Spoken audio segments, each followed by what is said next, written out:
तर बघा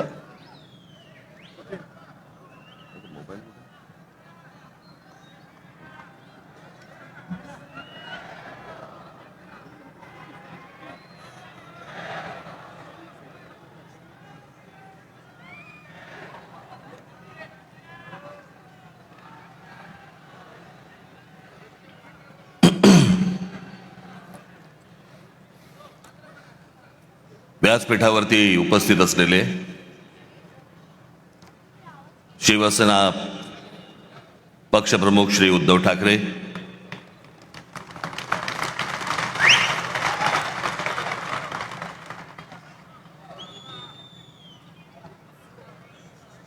माझे मित्र आणि शिवसेनेचे नेते श्री संजय राऊत, इतर सर्व मान्यवर आणि माया जमलेल्या सर्व तमाम मराठी बांधवांनो, भगिनींनो आणि मातांनो,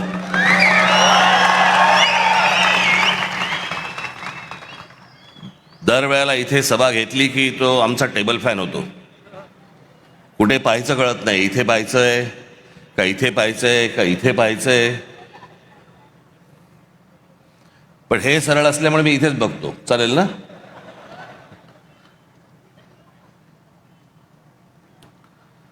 आज निवडणूक एका शेवटच्या टप्प्यावरती येऊन ठेपलेली आहे.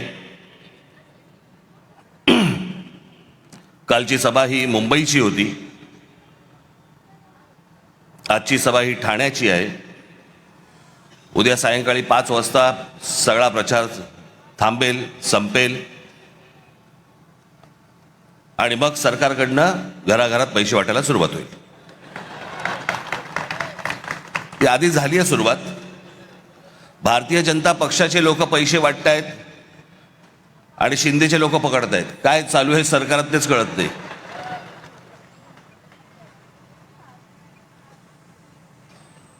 त्या दिवशी मी कल्याण डोंबिवलीला गेलो, अनेक मतदारसंघामध्ये फिरलो. प्रचंड हवा आहे तिकडे. सगळ्या गोष्टी एवढ्या करून पण मी खरं तर आज त्या कल्याण डोंबिवलीमधल्या काही लोकांना मी इथे बोलवणार होतो, पण आता प्रचाराचा शेवटचे काही 2 दिवस आहेत, उरलेले आहेत, म्हणून ते इथे येऊ नाही शकले. पण मला त्यांना तुमच्यासमोर तर मला त्यांना आणायचंच होतं, मुद्दामून आणायचं होतं. अनेक लोक आहेत.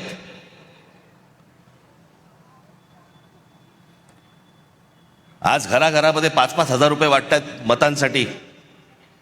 मला समजत नाही या लोकांचं. एका बाजूला म्हणतात आम्ही विकास केलाय आणि दुसऱ्या बाजूला पैसे वाटतात आणि म्हणतात मतदान करा. मग विकास काय केलात?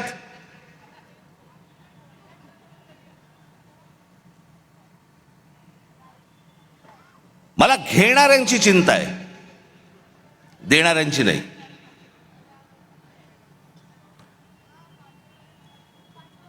आपण 5-5 हजार रुपयामध्ये आपल्या मुलांना, आपल्या मुलीला आपण काय सांगतोय, आपण काय शिकवतोय? ते उद्या ज्यावेळेला समाजात जाणार त्यावेळेला ते काय म्हणणार? माझा बाप विकला गेला, माझी आई विकली गेली, माझ्या वडिलांनी आणि माझ्या आईने पैशासाठी मत विकलं. उद्या ती मुलं असतील, त्या मुलं मुलींचे त्यांचे कोणीतरी मित्रपरिवार असेल, ते काय म्हणतील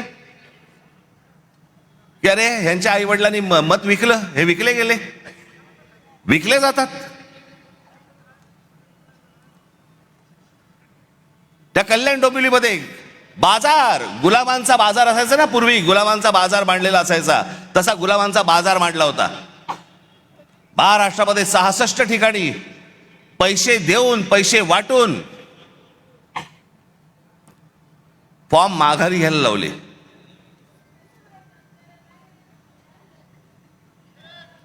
त्या दिवशी मी माझ्या नाशिकच्या सभेमध्ये मी बोललो होतो, वेडे पिसे झालेत, वेडे पिसे. त्या दिवशी एका ठिकाणी तर कोणी, त्या एका माणसाने ते काय स्क्रुटिनी असते, समोरच्याचा एबी फॉर्म गिळून टाकला. बरं दिवस नव्हता, एखाद दिवस मिळाला असं दुसऱ्याशी वाट तरी बघता आली असती. एबी फॉर्म पडेल, एबी फॉर्म पडेल. इथपर्यंत गेलात तुम्ही. विकले जात आहेत काय, एबी फॉर्म गिळतायत काय. त्या सोलापूरला एखादा खून झाला आमच्या माणसाचा, आमच्या विद्यार्थी सेनेचा तो तिथला शहर अध्यक्ष होता, त्याचा खून केला फॉर्म मागे घेण्यासाठी म्हणून. इथपर्यंत सरकार चाललंय. पोलीस हताश, कोर्टाकडे तर बघायलाच नको. हे कोणतं राज्य आहे?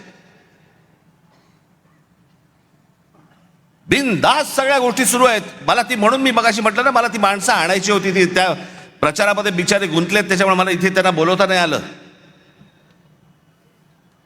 5-5 हजाराला मतं विकतायत.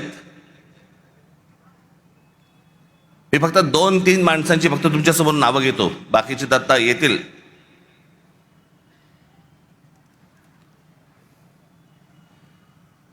शैलेश धात्रक, एका ते काय प्रभागात 4चा प्रभाग असतो ना, त्याच्यामध्ये एका कुटुंबातले 3 जण उभे आहेत. शैलेश धात्रक, मनीषा धात्रक आणि पूजा धात्रक. किती पैशाची ऑफर झाली असेल तुम्ही कल्पना पण नाही करू शकत. म्हणजे काय लेवलचा बाजार मांडला या लोकांनी, तुम्हाला अंदाज येईल. या 3 लोकांना एका घरात मिळून 15 कोटी रुपयाची ऑफर दिली गेली. 15 कोटी. आणि मला ते मुद्दामून इकडे बोलवायचे होते त्यांना. त्यांनी 15 कोटीची ऑफर नाकारून ते निवडणुकीला उभे राहिलेत.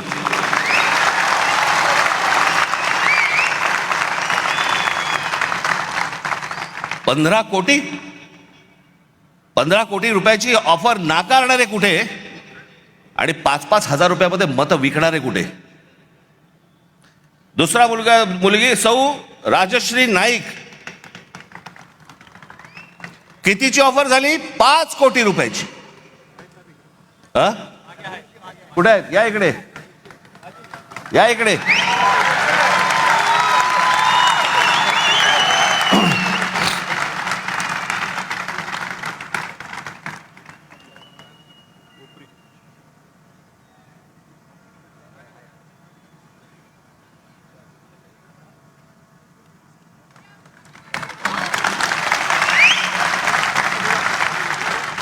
पाच कोटीची ऑफर झालेली गोष्ट नाकारणारी आहे. हे महाराष्ट्राचं स्वाभिमानी रक्त.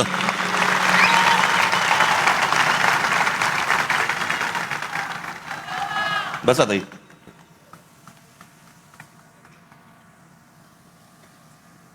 सुशील आवटे,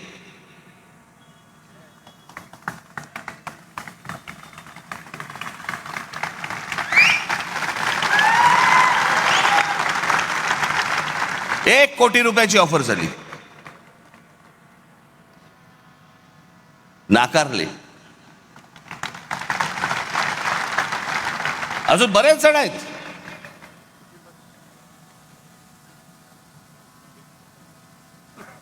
कुठून येतोय हा पैसा? काय चाललंय हे? किती पैसे वाटायचे? अहो तुम्ही हे फक्त 2-3 जण बघताय, महाराष्ट्रभर पैसे वाटले. महाराष्ट्रभर आले कुठून? टाकसाळे.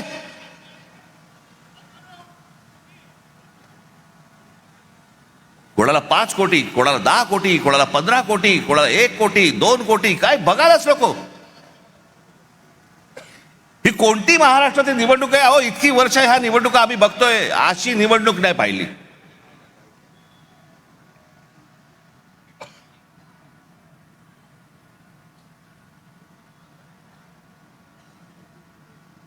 काही लगामच नाही या लोकांना. बिनधास्त जे काय हवंय ते करायचंय. कोर्टात जाऊन काय उपयोग नाही, पोलिसात जाऊन काय उपयोग नाही, कुठेही तुम्हाला जाऊन उपयोग नाहीये. बस आमची मर्जी. त्या बदलापूरला आमच्या महाराष्ट्र नवनिर्माण सेनेने त्या बाईच्या मुलीचं, एक लहान मुलगी जिच्यावरती बलात्कार झाला, तिचं प्रकरण जेव्हा बाहेर काढलं, त्यातला जो मुख्य आरोपी होता, काही कारण नसताना पोलिसांकडनं त्याला एन्काउंटर केला गेला, मारला, त्याला ठार मारला. का? कशासाठी? या नराधमांना ठार मारले पाहिजे, त्याच्याबद्दल वादच नाहीये. पण एन्काउंटर मध्ये ठार का मारायचा होता? काही गुपित होतं का? जर ते बाहेर पडलं असतं तर काही प्रॉब्लेम होता का? आणि त्याच्यातला जो सह आरोपी होता आपटे नावाचा, त्याला भारतीय जनता पक्षाने काल स्वीकृत नगरसेवक म्हणून स्वीकारलं. आमच्या अविनाश जाधवने धमकी दिली.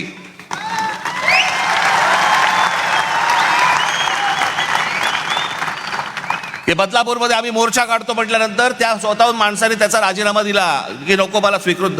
हिम्मत कशी होते यांची द्यायची? एका लहान मुलीच्या बलात्काराच्या प्रकरणामध्ये सह आरोपी असलेल्या माणसाला स्वीकृत नगरसेवक पद देण्याची यांची हिम्मत कशी होते? याचं कारण तुम्हाला गृहीत धरलेलं आहे. कोण तुम्ही? कोण आहात तुम्ही? आलात की 5-5 हजार रुपये तोंडावर फेकू आणि तुम्हाला विकत घेऊ. ही आली कुठून हिम्मत?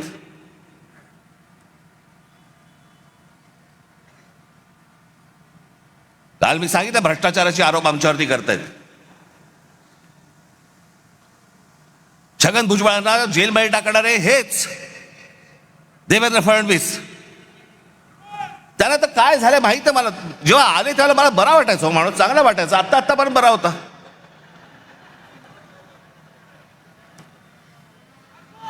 काल मी जो बोललो ती रसमलाई आली होती, तो सांगतोय की मुंबईचा आणि महाराष्ट्राचा काही संबंध नाहीये. हे स्वतः सांगतोय आणि फडणवीस म्हणतात नाही तो असं काही बोललाच नाही. त्याचा तो अर्थच होत नाही म्हणे. मला असं वाटायचं की फडणवीसांना इंग्रजी कळतं. पण कसं आहे, खोटं बोलत राहायचं, खोटं बोलत राहायचं. त्याला वाटतं ह्याच्यात लोकांना वाटेल की बाबा नाही नाही खोट्याचं खरं करता येतं. नाही होणार. आता मला आत्ताच सकाळी कोणीतरी त्याची एक क्लिप पाठवली. लावर येतोय.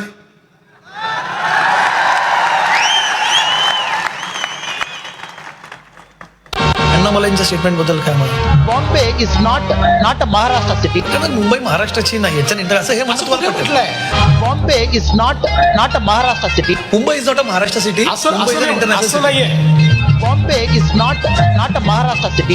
त्यांनी म्हटलं मुंबई हे आंतरराष्ट्रीय, आणि ते खरंच आहे, आंतरराष्ट्रीय शहर आहे. त्यात काय वाईट आहे? Bombay is not a Maharashtra city. आंतरराष्ट्रीय शहर आहे. महाराष्ट्राचं नाही असं असं बिलकुल नाही म्हटलं. Bombay is not a Maharashtra city. त्याचं वाक्य नाही नाही, तसा त्याचा अर्थच नाही. Bombay is not a Maharashtra city. CM साहेब त्यांचं तो बोलतोय खाली की मुंबई महाराष्ट्राची नाही म्हणून नाही. तो असं बोललाच नाही म्हणे. त्याचा म्हणे तो अर्थच होत नाही. किती खोटं बोलायचं, काही मर्यादा?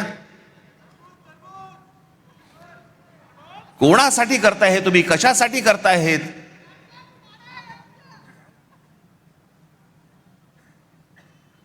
पण मी काल म्हटलं नाही, हे फक्त हातावर बसलेले ससाणे होतो. जाऊन फक्त पक्षी मारून आणणे. पक्षी ससाणा हा फक्त पक्षी मारून आणतो. स्वकीयांचेच फक्त घात करायचे त्यांना. आमचीच लोक आमची वाट लावतायत. आमचीच लोक आमच्या महाराष्ट्राची वाट लावतायत. काल मी त्या गौतम अडाणीचं प्रकरण काढलं. काय मिरच्या झोंबल्या.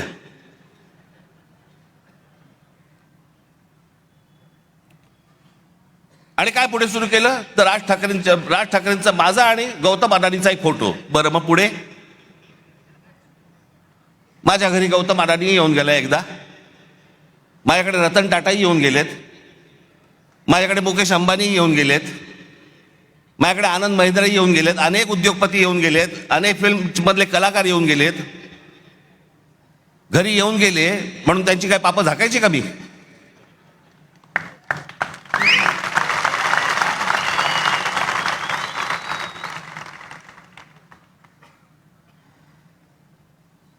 मी काल जे तुम्हाला दाखवलं हे इतकं भयानक आहे, इतकं भीषण आहे.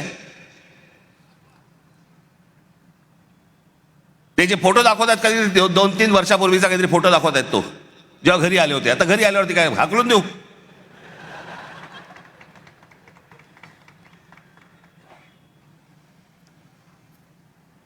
ज्या वेळेला या महाराष्ट्रावरती संकट येईल, ज्या वेळेला या मुंबई ठाणा आमच्या शहरांवरती संकट येईल, राज ठाकरे दोस्ती बिस्ती बघणार नाही कुठे. आणि अडाणीशी दोस्ती करण्याचा माझा विषयच नाही. मी इतका अडाणी नाहीये.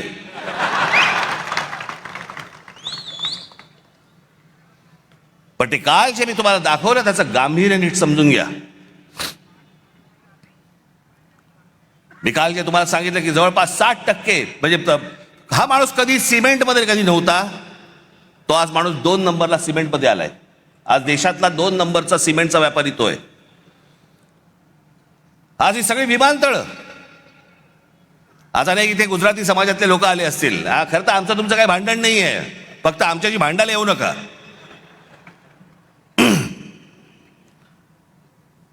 हे जे डाव रचतायत याच्या विरोधात खरं तर इथल्या गुजराती समाजाने उभं राहिलं पाहिजे, त्यांच्या विरोधात.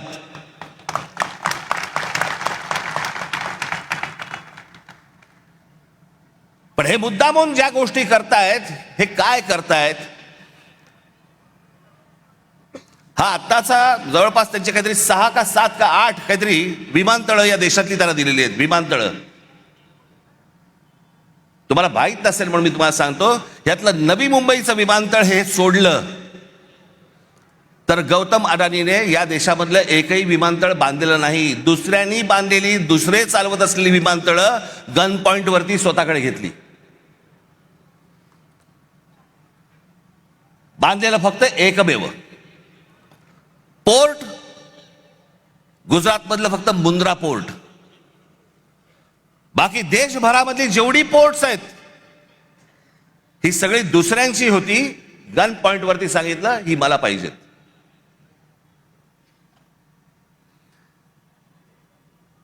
एक इथलं विमानतळ, एक पोर्ट सोडून या माणसाचं स्वतःचं काही नव्हतं. फक्त केंद्राचा दबाव, नरेंद्र मोदींचं नाव, या एका गोष्टीवरती हा माणूस अख्ख्या देशभर पसरत गेला आहे.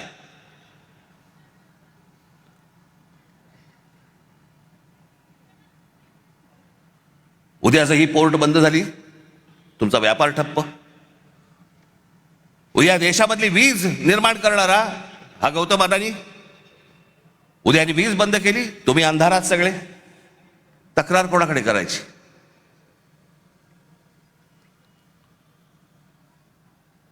आत्ता 1-2 महिन्यापूर्वीची गोष्ट असेल, महिन्याभरापूर्वीची गोष्ट असेल. तुम्ही जर विसरला नसाल तर तुम्हाला आठवण करून देतो, पण विसरला नसाल कदाचित, हा देश पण विसरला नसेल. इंडिगोच्या विमानामध्ये स्ट्राईक झाला, आत्ता कळलं तुम्हाला? होता ना आत्ता इंडिगोची विमान बंद होती. या इंडिगोच्या मालकाला या एव्हिएशन मधली म्हणजे हवाई वाहतुकीमधली 65% हवाई वाहतूक, या देशाची 65% हवाई वाहतूक ही इंडिगोकडे दिलेली आहे. त्यांनी स्ट्राईक केला, त्यांनी बंद केलं, कारण काही नाही दिली. आणि एके दिवशी त्या इंडिगोच्या मालकाने ही सगळी विमानं बंद केल्यावरती अख्खा देश ठप्प झाला. सगळी विमानतळ भरून माणसं वाहतायत, लहान लहान मुलं तडफडतायत, त्यांच्या आयांना कळत नाही काय करायचंय, विमान उडत नाहीये. खाण्यापिण्याचे वांदे खरं तर विमान कंपनीने द्यायला पाहिजे, तेही नाही, पाणी नाही, काही नाही, काही नाही. देश अख्खा ठप्प. एक विमान कंपनी तुमचा देश ठप्प करू शकते. आज अदानीच्या हातामध्ये सिमेंट आहे, आज अदानीच्या हातामध्ये वीज आहे, अदानीच्या हातामध्ये विमानतळ आहेत, अदानीच्या हातामध्ये पोर्ट्स आहेत.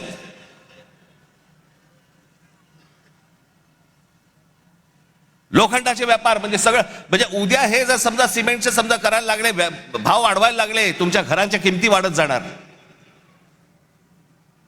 या देशामध्ये तुमचं भवितव्य, तुमचं भविष्य हे कोण ठरवणार? गौतम अडानी ठरवणार. आणि एक माणूस या देशामध्ये इतका मोठा होतो फक्त 10 वर्षामध्ये, फक्त 10 वर्षामध्ये. 2014 ते 2025 11 वर्षात इतका मोठा झालेला, इतका श्रीमंत झालेला, इतके उद्योग उभारलेला जगात दुसरा माणूस नाही. आणि असा व्यवसाय उभारता येत नाही. अहो टाटा, बिर्ला, बाकीचे सगळे उद्योगपती यांना 50, 60, 100 वर्ष लागली.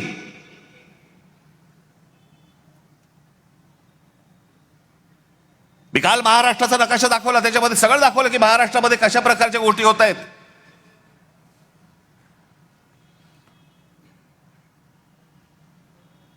की इथे नवीन आता वाढवणला विमानतळ येते, नवी मुंबईचं झालंय आणि सांताक्रूज विमानतळ हळूहळू हळूहळू सगळं बाजूला काढणार, सगळं नवी मुंबईला नेणार आणि सांताक्रूज विमानतळाचा मोठाच्या मोठा प्लॉट विकायला काढणार. आता आहे अदानीकडे. मी काय, माझा काय कोणी दुश्मन नाहीये. या देशामध्ये उद्योगपती मोठे व्हावेत, पण सगळे व्हावेत, एकाकडेच नाही. या देशामध्ये उद्योग आले पाहिजे, या देशामध्ये उद्योगपती वाढले पाहिजे, या देशामध्ये पैसा आला पाहिजे. उद्या उद्योग आल्यानंतर रोजगार निर्माण होतो. या देशामधले अनेक तरुण आहेत, तरुणी आहेत, यांना नोकऱ्या मिळतात, त्यांची घरं उभी राहतात. मी उद्योगपतीच्या विरोधातला माणूस नाहीये, पण एकाच उद्योगपतीवरती इतकी मेहरबानी का हे विचारणारा माणूस आहे. बाकीचे उद्योगपती मेले का या देशातले? आणि मग या माणसाला पुढे करायचा, सतत पुढे करायचा आणि वेगळे डाव आखायचे. बाकीचे ते व्यवसाय चालूच आहेत, पण महाराष्ट्रात काय चालू आहे जे मी काल तुम्हाला सांगितलं. भूगोल बघा एकदा. हे वाढवण जिकडे आहे तिकडे पुढे जा तुम्ही जरा, लगेच गुजरात लागतं. ही आपली शहरं, ही आपली मराठी शहरं, याच्यावरचा मराठी ठसा आहे ना पुसवायचा आहे. एक साधी गोष्ट तुम्हाला दाखवतो. या भाषावर प्रांतरचना ज्यावेळेला झाली मराठी लोकांसाठी महाराष्ट्र, गुजराती लोकांसाठी गुजरात, तामिळ लोकांसाठी काय तामिळनाडू, प्रत्येक भाषेचं एक राज्य निर्माण झालं. आणि मुंबई तर महाराष्ट्रामध्ये संयुक्त महाराष्ट्रात लढा होऊन 107 हुतात्म्यांना त्याच्यानंतर मुंबई महाराष्ट्राला मिळाली, जी महाराष्ट्राची होती, पण लोक छीनत होते तिला.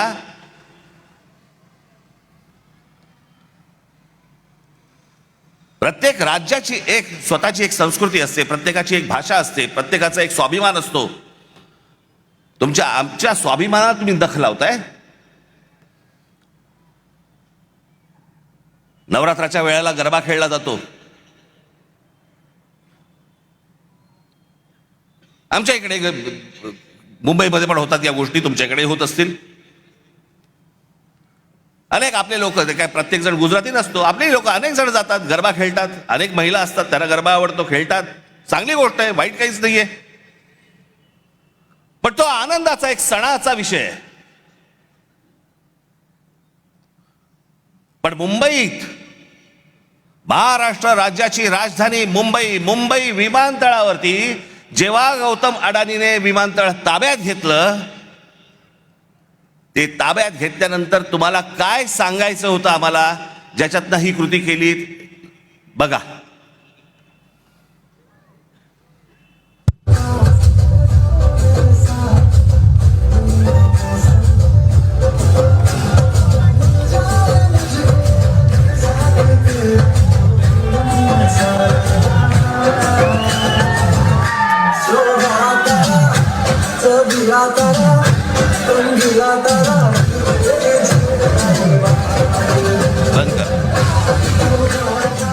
मुंबई विमानतळावरती गरबा केला.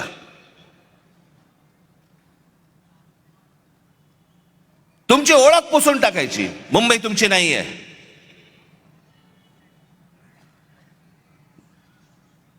गणपतीमध्ये ढोल लेझिम वाजवलेत का?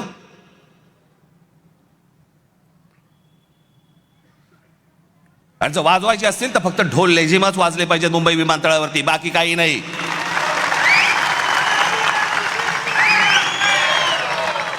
ही मुंबई आहे, ही मराठी माणसाची आहे. हा महाराष्ट्र, हे ठाणं, हे मराठी माणसाचं आहे. आपण सगळेजण इथे राहतोय, सगळेजण तुम्ही आलात. भले तुमची भाषा वेगळी असती, गुण्यागोविंदाने राहू, पण आमच्या घरी यायचं कपाट दुरुस्तीला आणि बायकोकडे नजर टाकायची, चालणार नाही.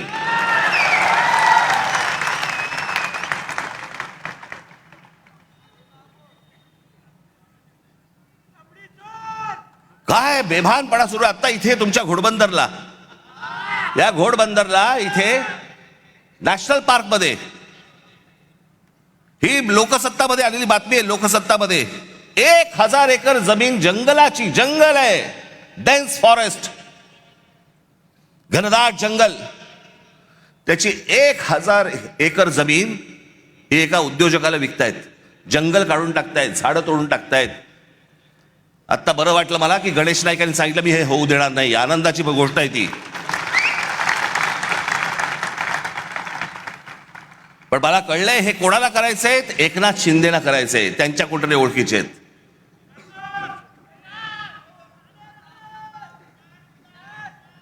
जी दिसेल ती जमीन हे वरून उद्योगपती पाठवणार, वरून हे सांगणार की या उद्योगपतीला ही जमीन देऊन टाका. आमचं ताडोबाचं जंगल आज इतके तिकडे सगळं इतकं मोठं जंगल, तिकडे आमचे चांगले वाघ बेग सगळे वन्य प्राणी फिरतायत. त्या ताडोबाची जमीन खाणींना देऊन टाकली. कोणतरी एक वरून उद्योगपती आला, इथे खाली त्यांना सांगितलं सह्या करून द्या, विषय संपला. एन्व्हायरमेंट वर गेलं तेल लावत. ताडोबाची जमीन तिकडची एक खाणीला देऊन टाकली, इकडची जंगलाची जमीन देऊन टाकली, इकडे बंदर देऊन टाकलं, इथे तुमचं विमानतळ देऊन टाकलं, इथे तुमची आता ते काय डम्पिंग ग्राउंड देऊन टाकलं. ती जिथे गौतम अडाणी बघेल ही जमीन मला पाहिजे, घेऊन जा. एकाच माणसाला एवढी मेहरबानी का चालू आहे? असं काय तो माणूस देतोय? त्याचं कारण ह्यांचा जो आज ते विळखा आखतायत ना, जो मुंबई, ठाणा, कल्याण, डोंबिवली ही सगळी शहरं ही सगळी गुजरातला मिळवायची. खास करून मुंबईवरती लक्ष आहे. पण ठाणा, कल्याण, डोंबिवली, पालघर, बिलघर ह्या सगळ्या गोष्टी ह्यांच्या हातात आल्याशिवाय यांना मुंबईला हात घालता येणार नाही, कारण भौगोलिक दृष्ट्या जमत नाहीये. म्हणून हे सगळे प्लान सुरू आहेत.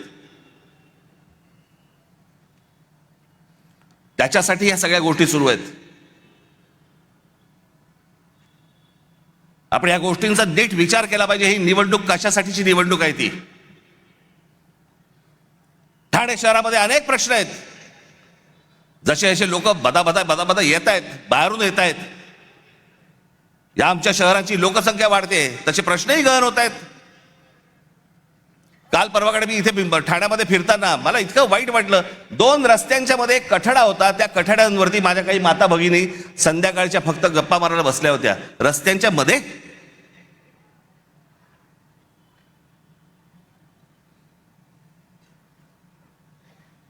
जे आम्हीच तुम्हाला सांगतोय सुखसोयी तर उत्तम देऊच या ठाण्यामध्ये.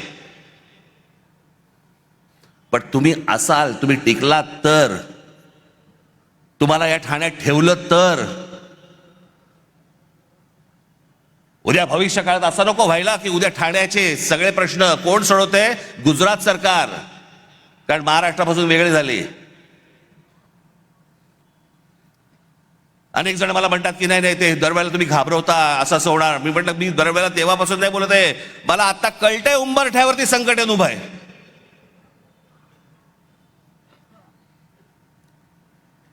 कोणत्याही क्षणी तुमच्या दरवाज्यावरती टकटक होईल. आज जर गाफील राहिलात कायमचे फसाल. कारण केंद्र हातामध्ये, राज्य हातामध्ये, उद्या या महानगरपालिका पण हातामध्ये गेल्या त्यांच्या, तर काय विचारायलाच नको. कोणाकडे जाणार तुम्ही? कोणाकडे तक्रार करणार? आणि मग एकदा हातात गेलं की परत येत नाही, ते परत येणार नाही. म्हणून आज ही ती वेळ आहे. आपलं ठाणं, कल्याण, डोंबिवली, मीरा भाईंदर सगळ्या ठाणं तर उत्तम करूच करू. उद्धव स्वतः आपल्याला सांगतीलच, त्यांच्या भाषणामधून अनेक गोष्टी सांगतील. ठाणं तर उत्तम करूच करू, पण पहिला स्वाभिमान, पहिला मराठी ठसा, हे ठाणं आपलं आहे.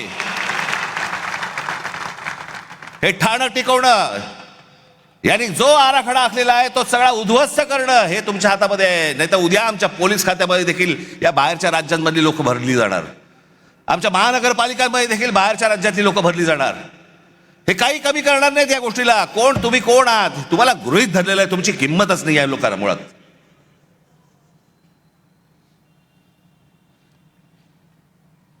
जातील कुठे? येतील.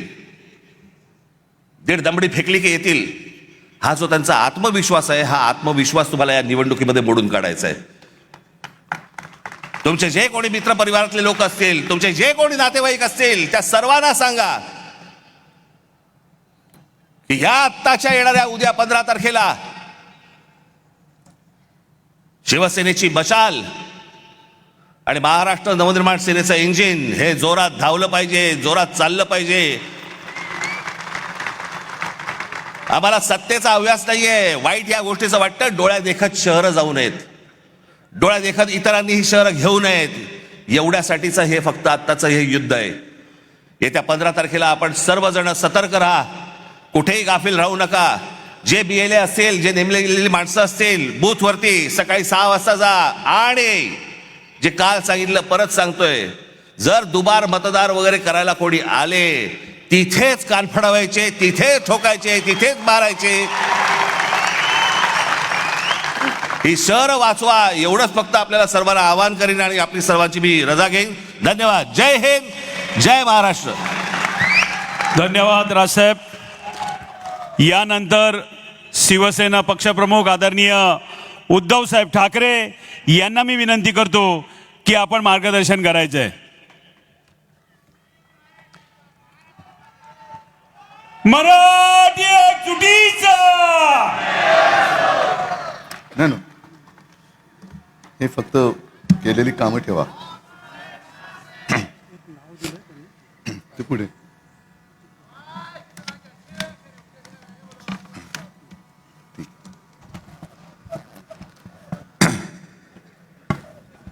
व्यासपीठावर उपस्थित महाराष्ट्र नवनिर्माण सेनेचे अध्यक्ष राज ठाकरे,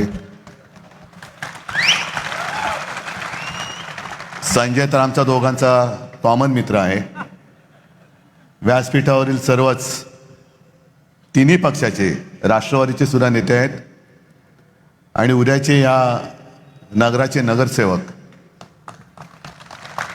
आणि जमलेल्या माझ्या तमाम हिंदू बांधवांनो, भगिनींनो आणि मातांनो, जरा आवाजाची गडबड आहे. आणि एक 4 दिवसापूर्वी मला मुलाखतकाराने विचारलं होतं, इस चुनाव की खासियत क्या है. म्हटलं खासी यही खासियत है. सगळेजण खोकतायत, सगळ्यांनाच घशाचा त्रास होतोय. आणि हा काय अचानक नाही झालेला. त्याच्या मागे हे सगळं जे काय राजनी सांगितलं ते षडयंत्र हळूहळू हळूहळू आपल्या गळ्यापाशी आवळत आवळत आवळत हा केवळ माझा नाही तर आपल्या सगळ्यांचा आवाज चेपण्याचा प्रयत्न चाललेला आहे. आज राज, तू 2 उमेदवार दाखवले ज्यांना 5 कोटीची ऑफर होती, 1 कोटीची होती. तशा त्या आणखीन एक ताई आहेत, ज्योतिताई, त्यांना पण ऑफर होती. त्यांनी नकार दिला. नाहीतर कोटी कोटी रुपये घेतल्यानंतर आपल्याला काय कळलं असतं. पण त्यांनी नकार दिल्यानंतर आपण काय करणार आहात हा प्रश्न आहे. पण आजच सकाळी तुमच्याकडे सुद्धा आलं असेल, कारण आता सोशल मीडिया खूप सगळीकडे पसरलेला आहे. इन्स्टावरती काही रील फिरतायत. मी मगाशी आल्या राजू पाटलाने विचारलं की कल्याणमधलाच तो विभाग आहे ना, विभाग क्रमांक 29. हा, ज्योतिताई आहेत का? या या बघा ताई, तुम्हाला आणि तुम्हाला सगळ्यांना खरंच खूप खूप धन्यवाद देतो आणि खूप निरोगी दीर्घायुष्य लाभो अशी आई जगदंबेच्या चरणी प्रार्थना करतो.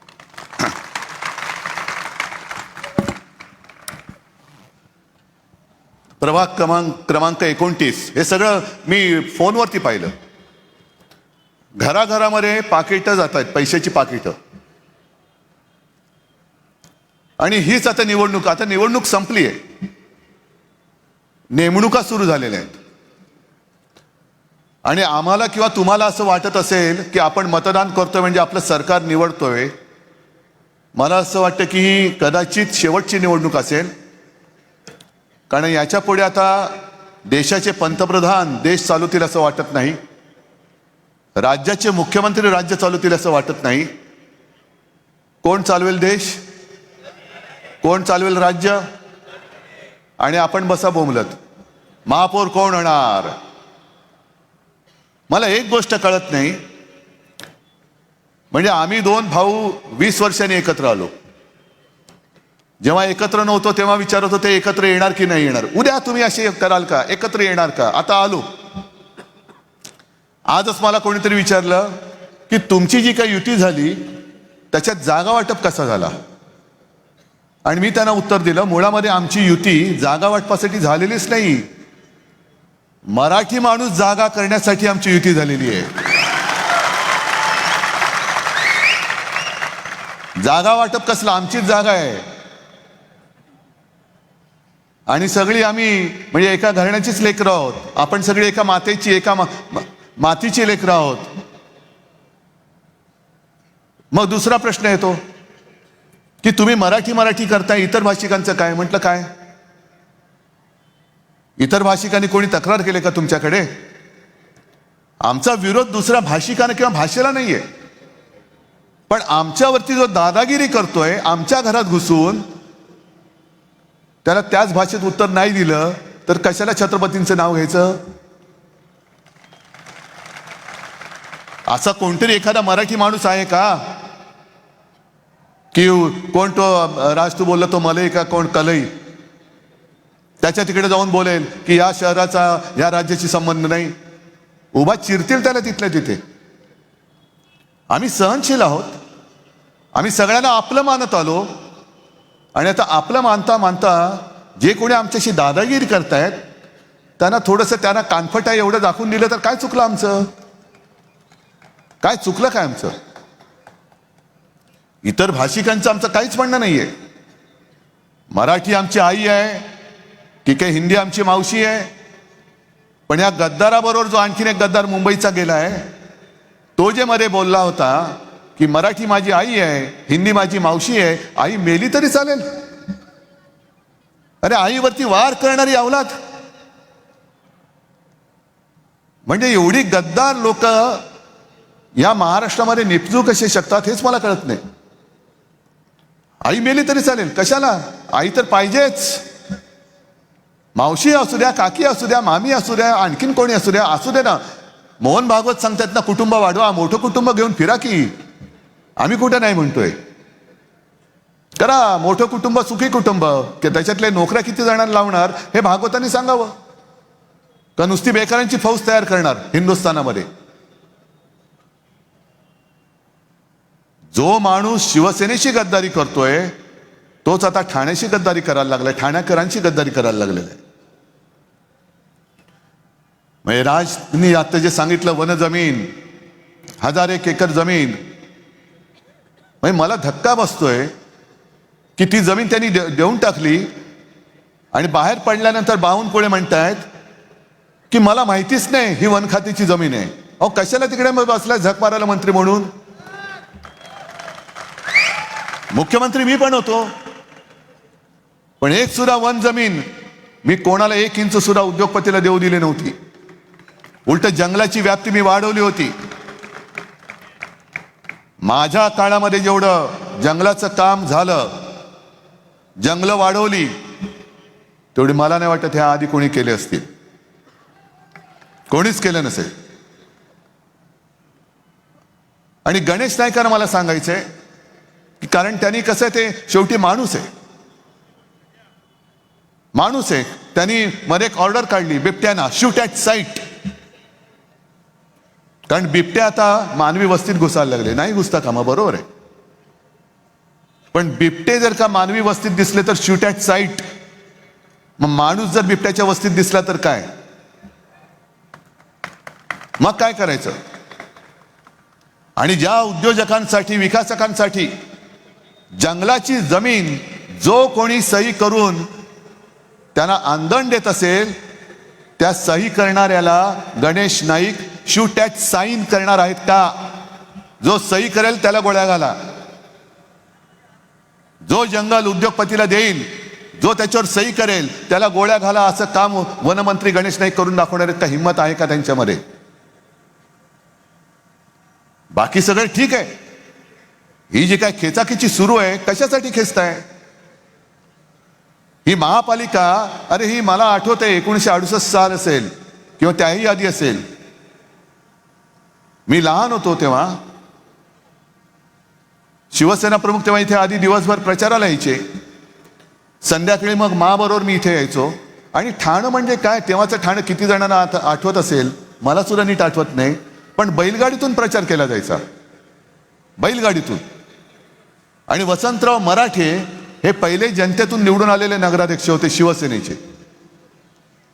आणि तेव्हा कम्युनिस्टांनी असं म्हटलं होतं की मुंबई त्यांची, आणि बाळासाहेब म्हणाले होते मग ठाणं माझं. या ठाण्यावरती बाळासाहेबांचं आतोनात प्रेम. म्हणजे 2012 साली जी शेवटची महापालिका निवडणूक झाली त्याच्यात त्यांनी मला बोलून सांगितले की उद्धव, म्हणजे मला चिंता होती हे सभा घेऊ शकतील की नाही. आम्ही सांगत होतो सभा घेऊ नका. मला म्हणाले नाही, 2च सभा मी घेणार. 2 घेणार म्हणजे घेणार. एक मुंबई आणि दुसरं माझं ठाणं. माझं ठाणं.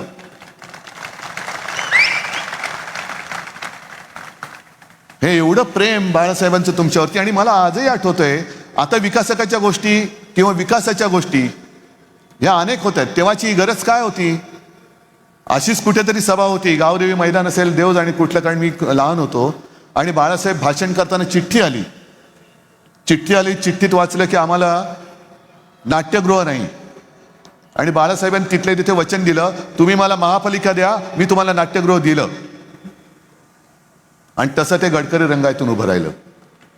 दादोजी कोंडदेव स्टेडियम उभं राहिला. काशीनाथ घाणेकर नाट्यगृह उभं राहिलं. अनेक ठिकाणी तलाव साफ झाले. आणखीन काय काय काय काय केलं. आज यांची जी काय होर्डिंग लागलेत, विकासाची नाही विनाशाची गती आहे. आणि विकासाची नाही विकासकाची गती आहे. ज्या तत्परतेने कामं पटपटपट मंजूर केली जात आहेत, पुढे त्या कामाचं काय होईल काही नाहीये. उद्या प्रदूषण होत आहे. अगदी तुम्हाला खेटून असलेल्या मुलुंडमध्ये मेट्रोच्या कामाची पाहणी करायला भाजपचेच आमदार गेले होते, मिहिरकोटेच्या. आणि त्यांनी पाहिल्यानंतर ही पेपरमध्ये आलेली बातमी आहे, 100 ठिकाणी वायू प्रदूषणाची जी काही मानकं असतात किंवा काही नियम असतात त्याचं उल्लंघन विकासकांनी केलेलं आहे, कॉन्ट्रॅक्टरनी केलेलं आहे. काय झालं पुढे. देवेंद्र फडणवीसांना मला विचारतात, देवेंद्र फडणवीसांना मुंबईतलं काय कळतं का. म्हटलं अजिबात कळत नाही. किंबहुना मी असं म्हणेन की भाजप आणि प्रशासन याचा काडी मात्र संबंध नाहीये. कारण मुंबई ठाण्याचं जर काही विल्हेवाट लागली, हे जातील पैसे कमवून, यांना पैसे मिळतील. पण तिकडे मुंबईमध्ये आज श्वास घेताना एवढा त्रास होतो. अनेक सिगरेटी ओढल्याचं सगळे जे काय प्रदूषण आहे ते नुसतं श्वास घेतल्यानंतर फुफ्फुसात जाते. म्हणजे मुंबईमध्ये आता फक्त श्वास घेणं आरोग्यास हानिकारक आहे एवढंच पाट्या लावायच्या बाकी आहेत. पण उद्या जर का काही झालं तर हे ठाण्यातले गद्दार, जिकडे आनंद दिघे बोलले होते गद्दारांना क्षमा नाही,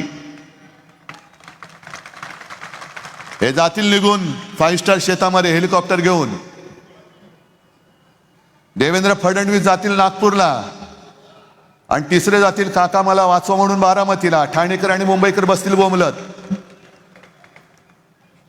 आणि यांचा जो काही डाव आहे, मुंबईमध्ये मी पुस्तक घेऊनच फिरतोय सगळीकडे, कारण गेली 25 वर्ष मुंबईकरांनी मुंबई शिवसेनेकडे दिली, ठाणेकरांनी सुद्धा ठाणे शिवसेनेकडे दिलं, गद्दाराकडे नव्हतं दिलं. हा गद्दार निघेल हे तुम्हालाही माहिती नव्हतं, मलाही माहिती नव्हतं. तुम्ही विश्वास ठेवला, मीही विश्वास ठेवला, आपण दोघंही फसलेलो आहोत. पण मुंबईमध्ये ही पुस्तिका मी दिलेली आहे, तशीच ठाण्याची सुद्धा मी तुम्हाला द्यायला तयार आहे.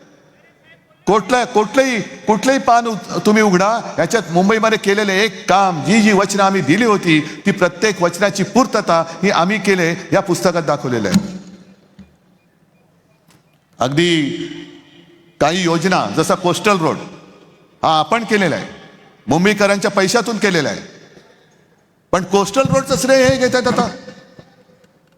त्याच्यानंतर हिंदू हृदय सम्राट बाळासाहेब ठाकरे आपला दवाखाना, ही योजना आपली. पण यांनी सरकार पाडलं आणि फीत कापली. बरं, फीत कापली ते कापली. ठाण्यामध्ये काय झालं. ठाण्यामध्ये आपला दवाखान्यामध्ये साड्यांचं दुकान काढलं या गद्दारांनी. बाळासाहेब ठाकरे आपला दवाखाना, आत गेलं तर साड्या नेसवा त्या गद्दाराला आणि काढा दिंड त्याची. ज्यांना कॉन्ट्रॅक्ट दिलं, एकाच माणसाला दिलं होतं वाटतं 40 दवाखान्याचं कॉन्ट्रॅक्ट, पगार दिले नाही, बंद. कोणता कारभार चाललाय? कोणासाठी कारभार करताय? आणि जो एक अभिमानाने मी सांगत होतो नेहमी एक गंगाजळी ज्याला म्हणतो आपण, महापालिकेची स्वतःची एक पैशाची साठवण पाहिजे, जी मुंबईची 92,000 कोटीपर्यंत आपण नेली होती. 92,000 कोटी. या हरामखोरांनी 70,000 कोटीपर्यंत आणली. आता या ठेवी कशासाठी असतात? जे शहरासाठी पुढची 50 वर्ष 100 वर्ष आवश्यक असलेले प्रकल्प आहेत, त्याच्यासाठी या ठेवी वापरल्या जातात. कामगारांची देणी देण्यासाठी ठेवली जातात. आणि नाहीतर त्याच्या व्याजावरती सुद्धा महापालिकेची बरीच कामं चालतात.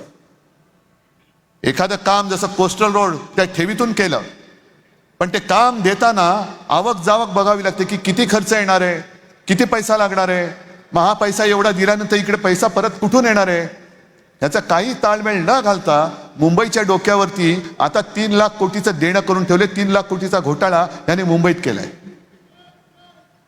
ठाण्याची तर तिजोरी मला वाटतं चाटून पोचून, म्हणजे जे फडणवीस सांगतात ना, ठेवी काय चाटायचे असतात का? अहो, इकडे ठाण्यातल्या तुमच्या गद्दार साथीदाराने ठेवी तर सोडा, तिजोरी पण चाटून पुसून टाकली असेल. निवडणूक झाल्यानंतर, आपली सत्ता आल्यानंतर कळेल तिजोरीमध्ये काही शिल्लक ठेवले की नाही. नव्या मुंबईची तिजोरी त्यांनी खाली केलेली आहे, ठाण्याची तिजोरी खाली केली आहे. आणि काही महिन्यांपूर्वी तुम्हाला आठवत असेल, नरेंद्र मोदी मुंबईत आले होते आणि त्यांनी भाषण केलं होतं, बँक में पैसा रखकर विकास नहीं होता है जी. मग एफडीची जी संकल्पना आहे ही मोडीत का नाही काढत? का सगळे जे चाकरमानी आहेत, जे नोकरी करतात, पगार मिळवतात आणि त्यातनं काही पैसे वाचून फिक्स डिपॉझिटमध्ये ठेवतात भविष्यासाठी, कशासाठी ठेवतात? त्याने सांगत की उधर पैसा रखकर कुछ होता नहीं जी, तुम्ही काय देणार आहात पैसे? पण मोदींचं जे एक षडयंत्र आहे, एक तर संपूर्ण कारभार नासून टाकलेला आहे. देश संपूर्णपणे अदानीच्या हातामध्ये द्यायचा, महापालिका पूर्णपणे भिकारी करून टाकायच्या. महापालिकेचे जे काय नेहमीचे येणारे स्रोत होते ते सगळे आज केंद्राच्या हातात गेले. मुंबई, ठाणे, महाराष्ट्रातले सगळे उद्योग हे गुजरातला नेलेले आहेत.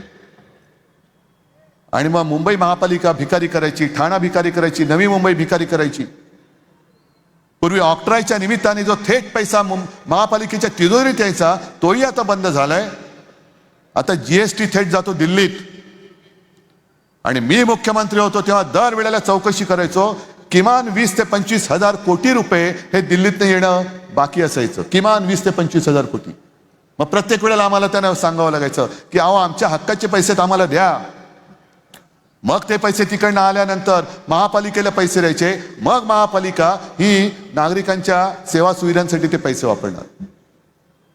याचा अर्थ स्पष्ट आहे की महापालिकांच्या तिजोऱ्या खणून काढायच्या, खणून. पूर्वी छत्रपती शिवाजी महाराजांनी स्वराज्यासाठी सुरत लुटली होती, आता हे 2 सुरतवाले छत्रपतींचा महाराष्ट्र लुटतायत. जेवढा इंग्रजांनी आपल्याला लुटलं नव्हतं, तेवढे भाजपवाले आपल्याला लुटतायत. आणि मग पूर्ण यंत्रणा मारून टाकल्यानंतर रोज उठून सगळ्या महापालिका, सगळी राज्य ही मोदींच्या दाराशी भिकेचा कटोरा घेऊन उभी राहिली पाहिजेत. आणि ते देतील तेवढे तुकडे घेऊन जायचं, वरती आवाज नाही करायचा. हे असं आपल्याला आयुष्य पाहिजे? आज ज्या काही निवडणुका चाललेल्या आहेत, साध्या साध्या नगरसेवक पदासाठी तुम्ही करोडो रुपये वाटताय. मग जर समजा 5 कोटी रुपये यांनी घेतले नाहीत, पण अनेकांनी दुसऱ्यांनी घेतले नसतील, कशावरून? आणि पूर्ण राज्यभर आज 29 महापालिका आहेत. असा कोटी आहे की कोटी, किती कोटींचा पाडा म्हणायचा तुम्ही म्हणा. तो म्हटल्यानंतर तो दिलेला पैसा हा कोणाच्या खिशातून काढणार? म्हणजे खिशात तुमच्याच हात घालणार आहेत. आणि जर तुमच्या खिशात हात घालणार नसतील तर मग हा काय ड्रग्सचा पैसा आहे का? साताऱ्यामध्ये जी आहे एका ड्रग्सच्या फॅक्टरीवरती धाड पडली, सुषमाताईंनी त्याचं सगळं बिंग फोडलं होतं, पण काही नाही.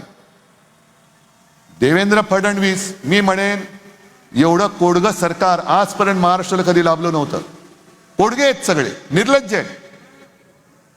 विधिमंडळामध्ये सुद्धा शिवसेनेच्या आमदारांनी पुराव्यानिशी प्रकरणे त्याने दिली. कोणाचे डान्स बार आहेत, कोणाच्या काय अवैध खाणी आहेत, काही नाही. Clean chit, clean chit. आणि आम्ही काही जर का केलं तर बोंबा बोंब, आम्ही करतच नाही, पण बदनाम करून टाकायचं. म्हणून काल जे मी म्हटलं त्याच्या आधी म्हटलं होतं की पूर्वीचा भाजप होता तो आता मेला आहे. मी हे स्पष्ट सांगतोय, कारण पोपट मेला आहे कोणतरी सांगण्याचं धाडस करायला पाहिजे, ते मी करतोय. पूर्वीचा भाजप मेला आहे. कारण पूर्वीच्या भाजपामध्ये राष्ट्र प्रथम होतं. आत्ताचा भाजप हा चोर प्रथम, भ्रष्टाचारी प्रथम, गुंड प्रथम. तुमच्या ठाण्यातला एक तो गुंड, काय त्याचं नाव, त्याला वरनं आधी अडवलं होतं, त्याच्यानंतर घेतलं त्याला.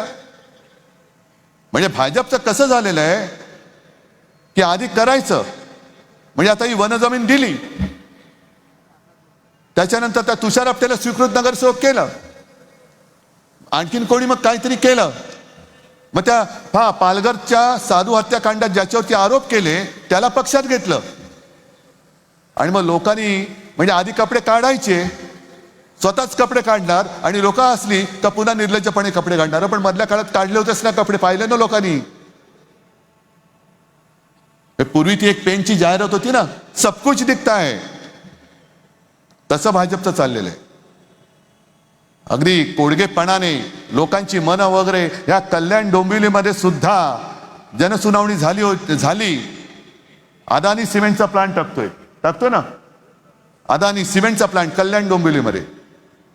प्रदूषण होणार आहे. आज बऱ्याच दिवसांनंतर माझ्या वेळेला एकदा झालं होतं, आणि तेव्हा मी त्या प्रदूषण करणाऱ्या फॅक्टऱ्यांना टाळं लावायला सांगितलं होतं. म्हणजे मला आधी सूचना दिली कोणीतरी, कारण सगळे कसे जपून जपून असतात. मी गेलो तिकडे, गुलाबी रस्ता, म्हणजे त्याच्यावर सुद्धा आता गाणं येईल, गुलाबी रस्ता आणि बाकी काय छान छान म्हणून. गुलाबी रस्ता झालेला. मी गेलो, खरंच गुलाबी. म्हटले हे कसं काय झालं, कारण मोदी आहे तो मुमकिन आहे. रस्ता गुलाबी पण होऊ शकतो, गुलाबी आणखीन काही होऊ शकतं, मोदी आहे तो मुमकिन आहे. आणि मला मग मी विचारलं याच्यावर उपाय काय. मग मला अधिकाऱ्यांनी सांगितलं की साहेब आपण असं करू, यांना सांगू 6 महिन्यामध्ये तुम्ही ज्या गोष्टींमुळे प्रदूषण होतंय ते प्रदूषण होऊ न देणारी उपकरणं लावा, नाहीतर आम्ही तुम्हाला बंद करू. म्हटलं नाही, तसं नाही करायचं. त्यांना सांगायचं आधी तुमच्या कारखान्याला मी टाळं लावतोय, तुम्ही ताबडतोब ती उपकरणं लावा. 6 मिनिटात लावा, 6 तासात लावा, 6 महिन्यात लावा, 6 वर्षात लावा, नाही तर नका लावू. पण जोपर्यंत तुम्ही लावत नाहीत तोपर्यंत तुमचं टाळं मी उघडत नाही.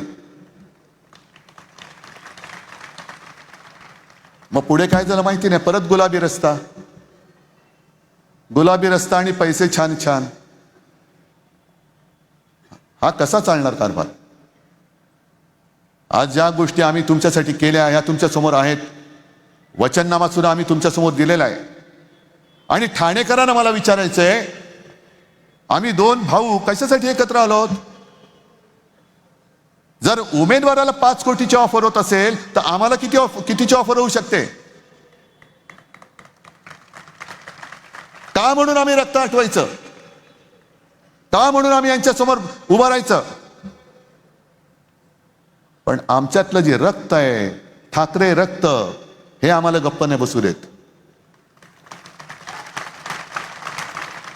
ज्या प्रबोधनकार ठाकरेंनी संयुक्त महाराष्ट्राच्या चळवळीमध्ये नेतृत्व केलं होतं त्यांची आम्ही नातवंड आहोत. आम्ही त्यांचे लाड जरूर करू. पण जर का आमच्या खांद्यावरती बसून पुढे काय म्हणतात तुम्हाला माहिती आहे, तसं काय करण्याचा प्रयत्न केला तर कानफटत पण मारायला आम्ही कमी नाही करणार आहोत. सगळे एकत्र राहतो. हे सुद्धा मी मुंबई मॉडेल म्हणून पुस्तक केलेलं आहे. कोरोनाचा काळ काय होता तुम्हाला माहिती आहे. मुंबई मॉडेल ज्याचं कौतुक हे जगभर झालेलं, हे फोटो मी दाखवते तुम्हाला, या पुस्तिका वाटल्यात. म्हणजे एका गोष्टीचं समाधान आहे की चीनने 15 दिवसामध्ये फील्ड हॉस्पिटल बांधलेलं आपण मुंबईमध्ये 18 दिवसामध्ये त्याच तोडीचं किंवा त्याहून जास्त उजवं हे फील्ड हॉस्पिटल मुंबईमध्ये आपण बांधून दाखवलं होतं. अरे जगात कौतुक झालं, सुप्रीम कोर्टाने कौतुक केलं. आणि ही लोक करोना काळामध्ये भ्रष्टाचार काय केला? भ्रष्टाचार करोना काळामध्ये जो पीएम केअर फंड स्थापन केला गेला होता त्याचा हिशोब पहिला द्या आणि मग आमच्यावरती भ्रष्टाचाराचे आरोप करा. या भाजपवाल्यांनी तेव्हा मुख्यमंत्री निधीला पैसे नव्हते दिले. महाराष्ट्रामधनं निवडून आलेले भाजपवाले त्यांनी दिले होते पीएम केअर फंडला पैसे. कोणाच्या मालकीचा फंड आहे तो? काय चाललंय त्या फंडामध्ये आता? किती पैसे आहेत त्याच्यामध्ये? कसा वाटप झाला त्याचा? द्या त्याचं उत्तर. पण आपण जे काय केलं त्याचं कौतुक तर सोडा. धारावी गिळायला निघालेले आहेत. मुलुंडमध्ये म्हणजे तुमच्या वेशीवरती त्या लोकांना आणणार आहेत तिकडे. मग धारावी जेव्हा करोनाची लढत होती तेव्हा देवेंद्र फडणवीस आले होते, अदानी आला होता. कुठेतरी कधीतरी त्यांना पाहिलं होतं. पण जेव्हा मी महाराष्ट्र वाचवत होतो, मुंबई वाचवत होतो, त्याच वेळेला उत्तर प्रदेशमध्ये गंगेत, भाजप शासित राज्यामध्ये गंगेत प्रेत वाहत होती. हिंदू मुस्लिम करताय ना, मग गंगेत वाहणारी प्रेत कोणाची होती? हिंदूंची होती का मुसलमानांची होती? गुजरातमध्ये मैदानामध्ये चिता जळत होत्या, कोणाच्या होत्या त्या? हिंदूंच्या होत्या का मुसलमानांच्या होत्या?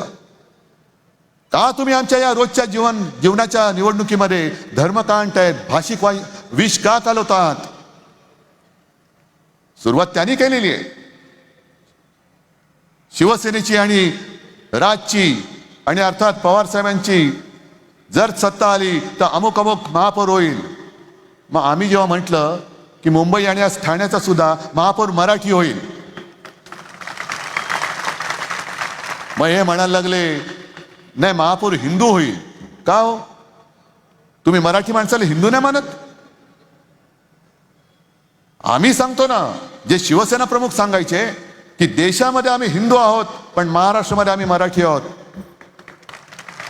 देशामध्ये आम्ही हिंदू आहोत पण गुजरातमध्ये आम्ही गुजराती आहोत. देशात आम्ही हिंदू आहोत, बंगालमध्ये बंगाली आहोत. प्रत्येक भाषेचा प्रांत आहे आणि त्या प्रांतामध्ये त्या भाषेचा मान हा राखला गेलाच पाहिजे. आम्ही आमच्या घरात आमच्या भाषेचा मान मागतो, तुमच्या घरात येऊन नाही मागतो.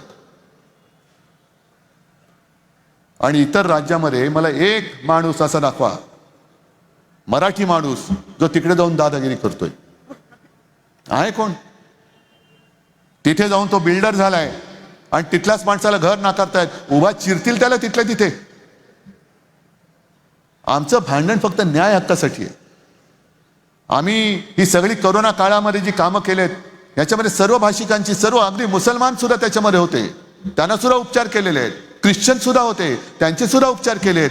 गुजराती होते, उत्तर भारतीय होते, जैन होते, सगळेच होते, त्यांना सुद्धा उपचार करून आपण बरं करून घरी पाठवलेले आहे.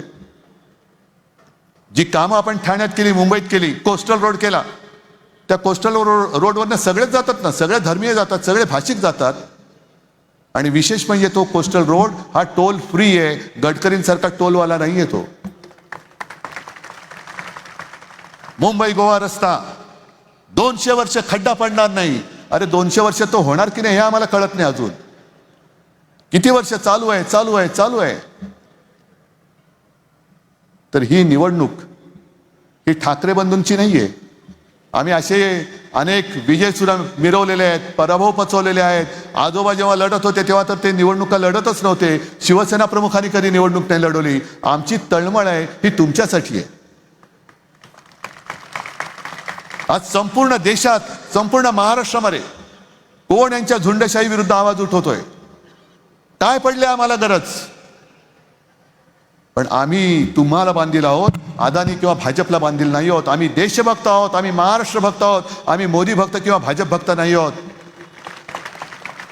होय, आम्ही दिला होता त्यांना पाठिंबा, पण फसगत झाली. मी मागेच म्हटलं की शिवसेनेची 25 वर्ष भाजपा सोबतच्या युतीमध्ये सडली, तेच आज मी पुन्हा बोलतोय. आणि आता तुमचे आयुष्य सडू नये म्हणून आम्ही एकत्र येऊन शिवशक्तीची निर्मिती केलेली आहे. आणि मला अभिमान आहे की सगळ्यांचा एक काळ असतो. काही वेळेला डोळ्यावरती पडदे असतात, काही वेळेला आपल्याला असं वाटतं की अरे हा बरोबर आहे, नंतर कळतं अरे हा तर बरोबर नाही, हा तर भयानक आहे, बकासूर आहे, भस्मासूर आहे. मी तर वाट बघतोय गणेश नाईकजी, टांगा पलटा कराच. आणि घोडे बेपत्ता नाही, हे घोडे नाही, ते खेचरे आहेत, भाजपवाल्यांची ओझी वाहणारी खेचरे आहेत. उद्या त्या बाजूच्या अंबरनाथ मध्ये काय केलं पाहिलं ना, यूज अँड थ्रो वापरलं आणि फेकून दिलं त्यांना. उद्या या मिंदेचं सुद्धा मुंबईत ठाण्यात सगळीकडे हेच करतील, यूज अँड थ्रो. कारण भाजप हा निर्गुण आहे. ज्या शिवसेना प्रमुखांनी मोदींना वाचवलं, नाहीतर मोदी आज दिसले नसते, त्या शिवसेना प्रमुखांची शिवसेना हे खतम करायला निघालेत, ही यांची अवलाद आहे. ज्या शिवसेना प्रमुखांनी देशाच्या आणि महाराष्ट्राच्या राजकारणामध्ये भाजपला 2 घास खाऊ घातले, ते जर का खाऊ घातले नसते तर भाजप देशाच्या राजकारणात कुपोषणाचा पहिला बळी ठरला असता, मेला असता तेव्हा. त्याच्यामुळे भाजप कोणाचा नाहीये, गद्दार कोणाचे नाहीये. इथे राहणारो तुम्ही आणि आम्ही, आपली बांधिलकी या मातीशी आहे, त्या मातीला जागा तुम्ही. हे असे गद्दार येतील आणि जातील, पण तुमच्यासाठी लढणारे कोणी येणार नाही. आज आम्ही दोघं उभे आहोत. आज जर का चुकलात तर उद्या म्हणतील लोक, अरे कशासाठी यांच्यासाठी लढायचं, का लढू आम्ही. पण आम्ही हिंमत हारणारे नाही आहोत.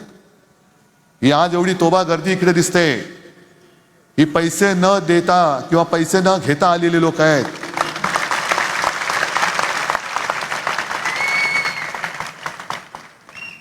आणि मशालीला मत, इंजिनाला मत आणि तुतारीला मत, म्हणजे आम्हाला मत नाही, तुमच्या चांगल्या आयुष्याला तुम्ही मतदान करताय. तुम्ही ठरवायचंय की तुमचं आयुष्य कसं पाहिजे, तुमच्या कुटुंबियांचं आयुष्य कसं पाहिजे. हवा स्वच्छ पाहिजे, शिक्षण स्वच्छ पाहिजे, पाणी स्वच्छ पाहिजे, का तिकडे भाजप शासित राज्यात दूषित पाण्याने जी लोक मेली, आजारी पडली, तसं पाणी तुम्हाला पाहिजे का. आणि हा एकदा विचार केला तर मला वाटतं निवड स्पष्ट आहे.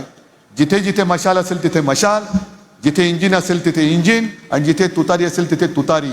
तिसरा झाल्यानंतर चौथा विचार नाही. एवढी स्पष्ट स्वतःच्या आयुष्याची दिशा ठरवणारी निवडणूक आहे. त्याच्यामुळे ती दिशा ही तुम्हीच ठरवायची. तुम्ही एकदा ठरवल्यानंतर पुढची सगळी वचनं पाळण्याची जबाबदारी ही आमच्या 2 भावांची. आणि हा ठाकरेंचा शब्द आहे, मोदी गॅरंटी नाहीये. हा ठाकरेंचा शब्द आहे. ठाकरे जे बोलतात ते करतात,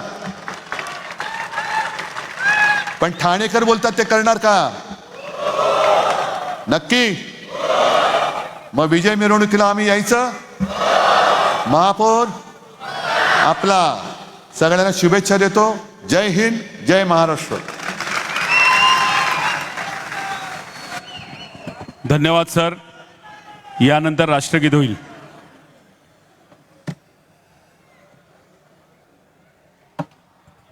राष्ट्रगीत चालू करा.